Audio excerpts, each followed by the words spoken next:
இப்போ விஜய் சேதுபதி அவர்கள் மேல இந்த கேரவன் கல்ச்சர் பத்தி ஒரு பெரிய ஒரு எப்படி சொல்றதுனே தெரியல சார். இது மாதிரியான ஒரு விஷயங்கள், இது மாதிரி ஒரு லீடிங் ஆக்டர் மேல பொய்க்கப்பட்டு மாறி ஒரு புகார்கள் ஏதாவது தெரிவிக்கப்படணுமேன்னு தெரிவிக்கப்படுதா, இல்லை இதுக்கு பின்னாடி ஏதாவது ஒரு அரசியல் பின்னணி இருக்கா சார்? அந்த நடிகை திருமணம் ஆகாத நடிகை, அவங்கள ஆக்சிடென்ட் ஆயிடுச்சு, டாக்டர் குழுவெல்லாம் பரிசோதிக்கிற பொழுது அவங்க கர்ப்பமடைந்து விடாமல் இருப்பதற்கான ஒரு சாதனத்தை உடம்புல இருந்து எடுக்கிறாங்க. முதல் படத்தில் அந்த நடிகையோட உல்லாசமாக இருப்பதற்கு பயங்கர சாப்பிட்றாரு. டாப் இன்னைக்கு உச்சபட்ச நடிகர் தமிழ் சினிமாவில் பேர் வேணால் சொல்லிடுறோம், நீங்கள் விருப்பம். அப்போ எனக்கு ஒன்றும் ஆட்சேபம் இல்லை, செய்ததை தானே சொல்கிறோம், சொன்னது தானே சொல்கிறோம்.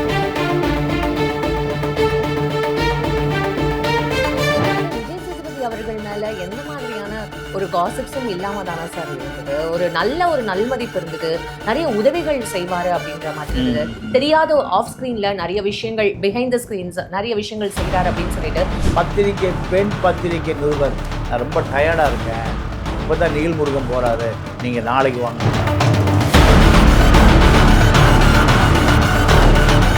இதில் கமல், ரஜினி, தனுஷ், சிம்பு, சொம்பு யாரும் விதிவிலக்கு இல்லை, யாருமே வெளியில் தலை காட்ட முடியாது. கேரளா ஸ்டோரிக்கு தேசிய விருது கிடைச்சிருக்கு. அதுக்கு பினராயி விஜயன் அவர்கள் பெரும் கண்டனம் தெரிவிச்சிருக்காங்க. ஆனால் நம்ம இதில் எந்த ஒரு கண்டனமும் தெரிவிக்கல.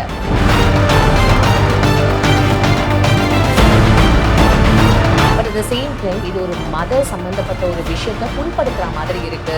அந்த மதத்தை சார்ந்தவங்களை நீங்க கஷ்டப்படுத்துறீங்க. ஒரு மக்களிடம் ஒரு செய்தியமா, விழிப்புணர்வு தான்மா. பிஜேபி செய்கிறதை அம்பலப்படுத்துவதற்கு தான் ஒரு சிறப்பு மனிதன் எங்கே இருக்காரு, பினராயி விஜயன், கம்யூனிஸ்ட் கட்சி முதலமைச்சர்.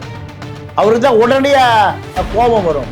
கம்யூனிஸ்ட் என்பதே புரட்சி செய்வது தான், உழைக்கும் மக்களுக்கான தலைவர்கள் தான். 1000 காலமா இருக்கிற ஒரு வருஷத்துல பிஜேபின்றது இப்போ ஒரு 100வது வருஷமே அவங்க இப்பதான் செலிப்ரேட் பண்ணியிருக்காங்க. அப்படி இருக்கும்போது அவங்க எப்படி இதுக்குள்ள திணிச்சு இந்த மரணத்துக்கு அவங்க காரணமா இருப்பாங்கன்றது. மதவாதம் என்பது மனிதர்களை பிரித்து இவங்களோட கொள்கையே கிடையாது. அதனால அந்த சங்கி கூட்டம் என்ன பண்ணுறான், அரசியல் படுத்துவதற்காக அவர்களை, முஸ்லீம்களை இன்னும் ஒரு 50 வருஷத்துல இந்தியா முஸ்லீம் நாடாகிவிடும், அவர்கள் கருத்தடையே பண்ணுவதில்லை, குழந்தைகளை பெற்றுக் கொள்ளுகிறார்கள். ஏண்டா நீயும் பெற்றுக்க முயற்சி பண்ண.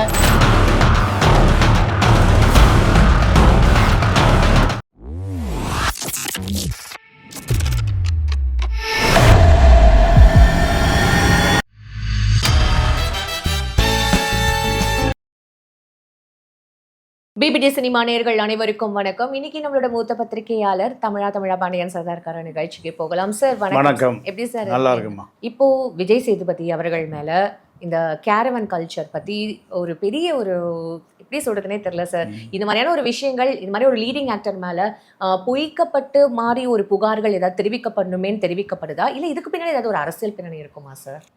அந்த நடிகை திருமணம் ஆகாத நடிகை, அவங்கள ஆக்சிடென்ட் ஆயிடுச்சு, டாக்டர் குழுவெல்லாம் பரிசோதிக்கிற பொழுது அவங்க கர்ப்பமடைந்து விடாமல் இருப்பதற்கான ஒரு சாதனத்தை உடம்புல இருந்து எடுக்கிறாங்க.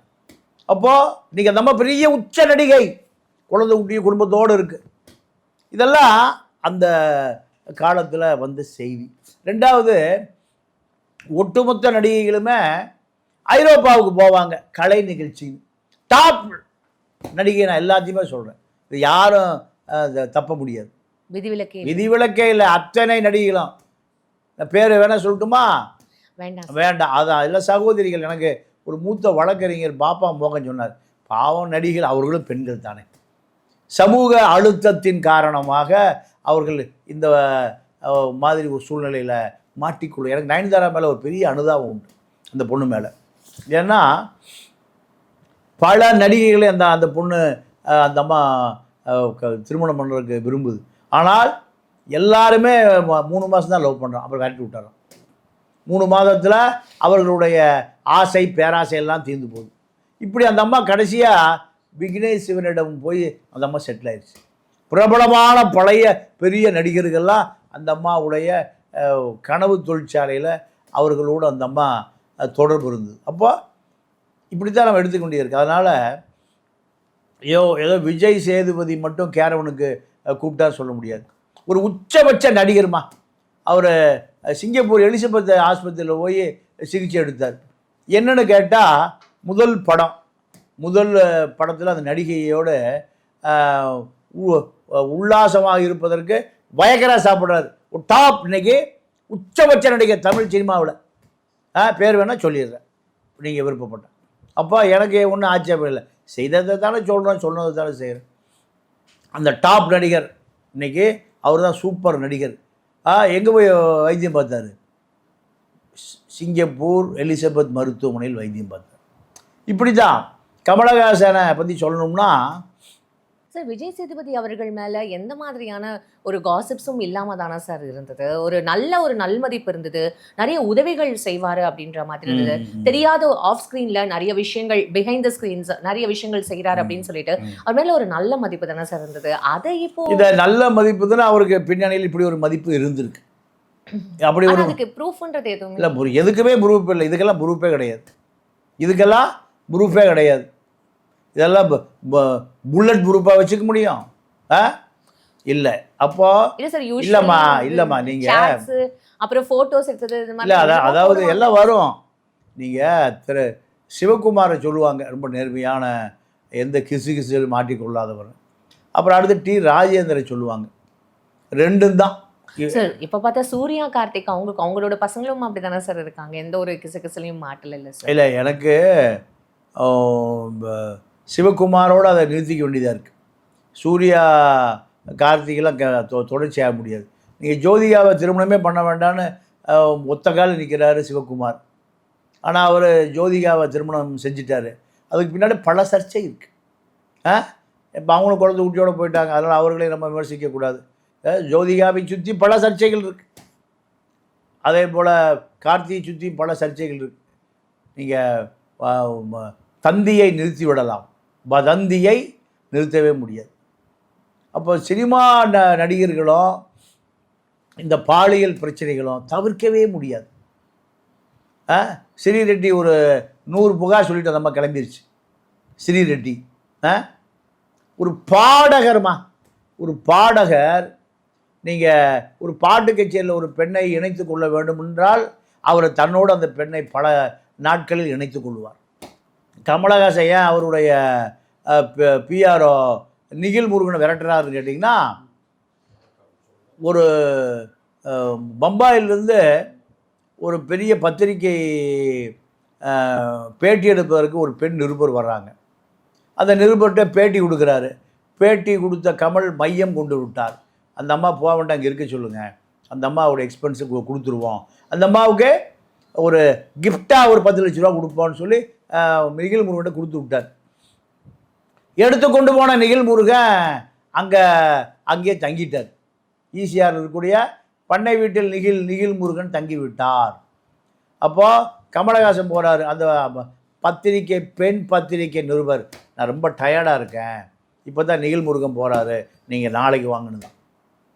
அதுக்கு பிறகு தான் நிகில் முருகனை கமலஹாசன் விரட்டியே விட்டார்.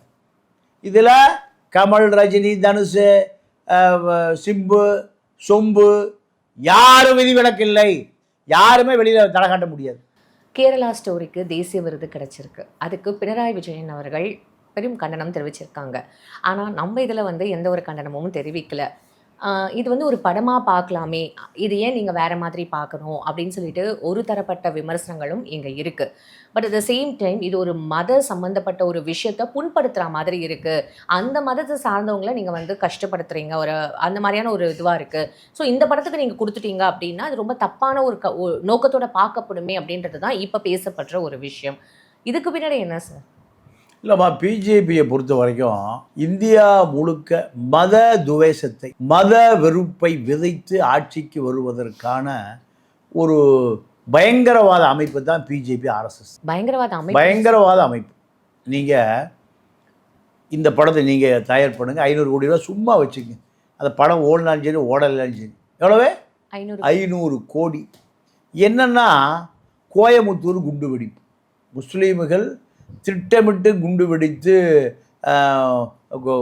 கொலையாளிகளாக மாறினார்கள். பாட்ஷா உட்பட பல பேரை. அதில் அந்த அத்வானி குண்டுவெடிப்பை இந்துக்களுக்கு எதிராக மாற்றுவதற்கு யாருக்கு 500 கோடி பேசுகிறாங்க? தானு அவர்கள். கலைப்புலி தானுக்கு. அவர் எங்க உங்கள் பாலிட்டிக்ஸில் நான் வரலங்க, 1000 கோடி கொடுத்தாலும் நான் வரலங்க, விலகிட்டார். அப்போ பிஜேபியோட நோக்கம் புரியுதா? ஆர்எஸ்எஸ் சங்கி கூட்டத்தினுடைய நோக்கம் புரியுதா? அவர்கிட்ட ஒரு செம்மாந்த கொள்கை இல்லை. கம்யூனிஸ்ட்காரங்கிட்ட கம்யூனிஸ்ட் இருக்கு. உழைக்கும் மக்களுக்காக பல பேர் குண்டடி பிடி செத்துருக்கான் அந்த உரிமைகளுக்காக. பண்ணையார்களுக்கு எதிராக, ஜமீன்தார்களுக்கு எதிராக, பண்ணையை அடிமை செய்யக்கூடிய மக்களுக்கு பின்னாடி இருக்கிறவங்க யார்? கம்யூனிஸ்ட். நான் இந்த மாதம் 5ஆம் தேதி லண்டனில் ஹைகேட் பகுதியில் ஒரு பெரிய சிமெண்ட்ரி ஒரு இடுகாட்டில் மார்க்ஸுடைய சமாதிக்கு வீர வணக்கம் பண்ணேன். உலக மக்களுக்காக அத்தனை பேருக்குமாக யோசித்தவன் தான் காரல் மார்க்ஸ். ஏன்னா கம்யூனிஸ்டுக்கு ஒரு அடையாளம் இருக்குது. ஆனால் பாஜகவுக்கு எந்த கொள்கையும் இல்லை. சனாதன கொள்கை, சாதிய கொள்கை, பிற்போக்குத்தனமான கொள்கை. 1000 காலமா இருக்கிற ஒரு வருஷத்துல பிஜேபின்றது இப்போ ஒரு 100வது வருஷமே அவங்க இப்பதான் செலிப்ரேட் பண்ணியிருக்காங்க. அப்படி இருக்கும்போது அவங்க எப்படி இதுக்குள்ள திணிச்சு இந்த இந்த மரணத்துக்கு அவங்க காரணமா இருப்பாங்கன்றது இல்லை. கேரளா ஸ்டோரி என்ன நடக்குதுன்னா, கேரளாவில் அங்கே இருக்கக்கூடிய முஸ்லீம்கள் யார், கிறித்தவர்கள் யார்? யார் 2 பேரும் சங்கிகளால் விரட்டப்பட்டவர்கள் இந்து மதத்திலிருந்து. அத்தனை ஆட்களையும் அங்கே இருக்க முஸ்லீம் பூரா யார்? சேர மன்னர்கள், சேர நாட்டு குடிமக்கள். அவனை நாயர், நம்பியுதிரி, ஐயர், ஐயங்கார், அத்தனை இந்த சனாதன கும்பலும் அவனை ஒடுக்கப்பட்டவனா, புலையனா, பழியனா, ஈழவனா, அவனை நீங்கள் தள்ளி விட்ட பிறகு அவன் எங்கே போய் இணைஞ்சிக்கிறான்? முஸ்லீமில் போய் இணைஞ்சிக்கிறான், கிறித்துவளாக மாறிக்கிறான். கேரளாவில் 30% கிறித்துவர்கள், 30% முஸ்லீம்கள், 30% இந்துக்கள். எங்கே இருந்து போனா? இந்து மதத்திலிருந்து விரட்டப்பட்டவர்கள். இப்போ அங்கே முஸ்லீம்கள் துபாய் போய் அதை ஒரு கேரளாவை ஒரு அரபு நாட்டினுடைய மாநிலமாக மாற்றிட்டான். நல்ல ஒரு செல்வத்தில் கொள்கை ரீதியால். அப்போ அங்கே முஸ்லீம்களும் கிறிஸ்துவர்களும் இந்து மதத்தை எதிர்க்கிறார்கள். அப்போ அங்கே என்ன படம் எடுக்கிறான்? கேரளா ஸ்டோரி. கம்யூனிஸ்ட் மண் அது, படித்தவனுடைய மண் அது. இந்த சங்கி கூட்டம் என்ன பண்ணுறான்? லவ் ஜிஹாத். பெண்களை முஸ்லீமாக மதம் மாற்றி அவர்களை அரபு நாடில் இருக்கக்கூடிய பயங்கரவாத இயக்கங்களுக்கு அனுப்புகிறார்கள்ங்கிற ஒரு குற்றச்சாட்டை சொல்கிறான். டேய், நீ இந்து, அவன் முஸ்லீம், நீயே அவனை பற்றி கவலைப்படுற? மதவாதம் என்பது மனிதர்களை பிரித்து இவங்களோட கொள்கையே கிடையாது. அதனால் அந்த சங்கி கூட்டம் என்ன பண்ணுறான்? அரசியல் படுத்துவதற்காக அவர்களை, முஸ்லீம்களை இன்னும் ஒரு 50 வருஷத்தில் இந்தியா முஸ்லீம் நாடாகிவிடும். அவர்கள் கருத்தடையே பண்ணுவதில்லை, குழந்தைகளை பெற்றுக்கொள்ளுகிறார்கள். ஏண்டா, நீயும் பெற்றுக்க முயற்சி பண்ண. மோடி மாதிரி இருந்தால் என்ன பண்ணுறது? மோடி பொண்டாட்டியை விட்டுட்டு போயிட்டாரு, ஆளையா காணா. வேண்டாம் சார், என்ன வேண்டாம்? மோடி பொண்டாட்டி வேண்டாமா? பிரைம் மினிஸ்டர் பற்றி கமெண்ட் பண்ணுற அளவுக்குலாம் எல்லாரும் பிரைம் மினிஸ்டர் என்ன இது தேவலோகத்திலிருந்து வந்தார். நான் ஓட்டு போட்டு என்னுடைய வரிப்பணத்தில் வாழ்கிற ஆள் தான் மோடி. கோட்டு 90,000 ரூபா கோட்டு, திங்கிற காலம் 90,000 ரூபா காலம். என்னுடைய வரிப்பணம், நான் கட்டுற வரிப்பணம், ஏழை வாழை கட்டுற வரிப்பணத்தில் தான் மோடி உல்லாச விமானத்தில் போகிறார்.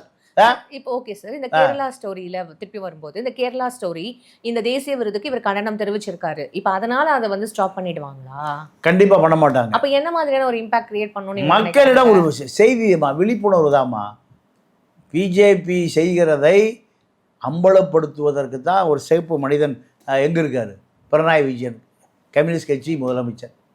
அவருக்கு தான் உடனடியாக கோபம் வரும். கம்யூனிஸ்ட் என்பதே புரட்சி செய்வது தான். உழைக்கும் மக்களுக்கான தலைவர்கள் தான். அங்க பாத்துட்டு இப்ப கண்டிப்பா இங்க கேட்பாங்க, இல்ல சார் இவங்களும் தானே சார் இங்க நீங்க எனக்கு ஓட்டு போடலன்னா பிஜேபி உள்ள வந்துரும்ன்ற ஒரு கான்செப்ட் மட்டும் வச்சுக்கிட்டு தான் இங்க டிஎம்கே செயல்படுது. அவங்களோட ஃபர்ஸ்ட் ஒரு ஐட்டினரியே அதுதான், நீங்க எங்க ஓட்டு போடலன்னா அவங்க வந்துருவாங்கன்னு. அப்ப இவங்க குரல் கொடுக்கல அப்படின்னும் போது மக்கள் அதை யோசிக்க மாட்டாங்க. மக்கள் இப்ப என்ன பண்ணிட்டான்னா, பிஜேபியோட இவன் மோசமா இருக்கான்னு முடிவு பண்ணி இப்ப எடப்பாடி ஓட்டு போட போறான்.